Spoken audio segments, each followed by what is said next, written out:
Well, I mean, the elephant in the room, which is we got to hear a little bit about what went down at the preserve. It was one of your worst performances of in Ever. recent history No, for ever. sure. Okay, It ever. might it might be ever. I didn't know how it felt to you. I mean, I think you ended in 80th place when it was all said and done. You'd been on a pretty good streak of like top 40. Like you could typically count yourself like top 30.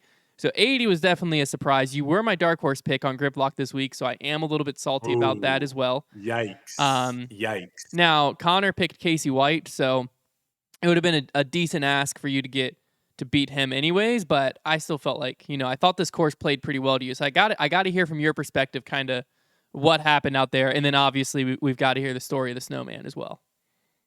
Yeah, I feel like this week was the past week was just a combination of like a lot of things all at once, and I handled them very, very poorly. So the thing the thing I'll never do is I'll never just like make an excuse Mm-hmm. and be like, well, this happened, so therefore that's why I played bad. I think you can always, I think there's always things that you can do to make a situation better or worse, depending on how you handle it. Now, this was a really weird week for me, obviously, and I feel like I just handled it really, really poorly. And a bunch of things just didn't go well for me all at once, which basically made it like the perfect storm. Mm. So, obviously, people know that I was at Am Worlds on Wednesday.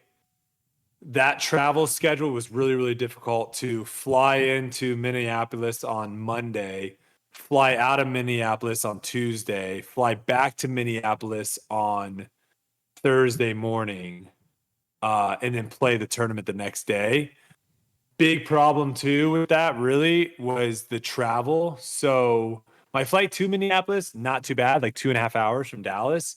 But flight from Minneapolis to Evansville, Indiana was, I believe, 8 hours one way and like almost 10 hours the other way because I Jeez. had to fly to Charlotte Yeah. and then I had to fly from Charlotte to Evansville. And then obviously the it's an hour and a half drive or an hour drive from Minneapolis to the actual course. So going into the tournament, I it wasn't definitely the way I wanted to prepare. Yeah. There were still a lot of holes that I was very unsure of how I wanted to play. And I think this was the first time that filming the practice round and filming the doubles battle kind of hurt me Mm. because when you do those rounds, like the practice round, yes, we talk about shots and we try to figure it out. But when you do those rounds, you don't really actually have the time to really test out, especially in the doubles battle. You don't really have the time of just being on the course by yourself or being able to just like sit at a hole and try to figure out the hole. And that was the one thing that I wasn't able to do for a couple holes. And I still was confident though going into the tournament because Jonesboro was something similar of where I came into sorry, not Jonesboro, DDO. I came into DDO later than I would have liked to because of the Big Skins Eagles Crossing match. Yeah.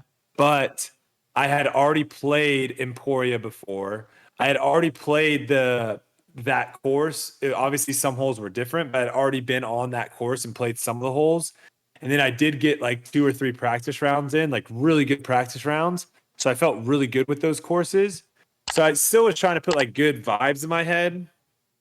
And obviously, Preserve was a tournament that I had circled, being like, this is like, if there's one that I have a good chance of winning, like the Preserve is definitely one of those that I felt like how the course sort of sets up really well for my game. So, yeah, it was very disappointing to have a lot of things go poorly for me in the tournament. Yeah, it was a combination of um, not being consistent off the tee, like really struggling with confidence on knowing where the disc was going. And then my putting was just I missed a couple early putts. And when that happens to me, I have a hard time right now, like getting that out of my head and Mm. stepping up to the next putt that's why I keep trying to tell myself is like, even though I've missed 2 putts in a row, the next putt I still have the same percentage of making Yeah. as I previously did. And I felt like I was constantly trying to change and try to figure out my putt. And when your putt's not working, then you puts a lot of pressure on your up shots, puts a lot of pressure on your tee shots to try to get the disc closer to the basket. And when I was already kind of iffy off the tee, that really caused a lot of problems. And there was multiple mental errors and yeah, it was just a combination of a lot of really bad stuff. And my result at the tournament is not surprising to in the league. Like obviously it's surprising based off of like my previous results, Yeah. but it wasn't surprising for me. It was one of and we can obviously there's a lot of topics that we can dive into off of this weekend, but this one tournament definitely made me wish there was a cut. Oh yeah. I really wish like cut the bleeding, finish me off. I don't need to play on Sunday, you Yeah. know? So that's never a good feeling to have in a tournament of where you just are out of it already because of Yeah. how bad you played. Because I mean, obviously I played terrible the first day. That was maybe one of the worst rounds I've ever played in. And I was having like slight back issues towards the end, but that doesn't, you could easily walk away and be like, yeah, my back was tightening up. I could barely move. And everyone could be like, oh, well, that's why Brodie played so bad. But that was only happening like the last 4 holes. Mm. I was still like 3 over par or 2 over par going into those last 4 holes. So explain that. That's what I'm saying. Is like it wasn't just I can't just say, oh, my back was tightening up because of all the travel. Like my back felt fine on hole 2. My back felt fine on hole 1, on hole 5, on hole 10.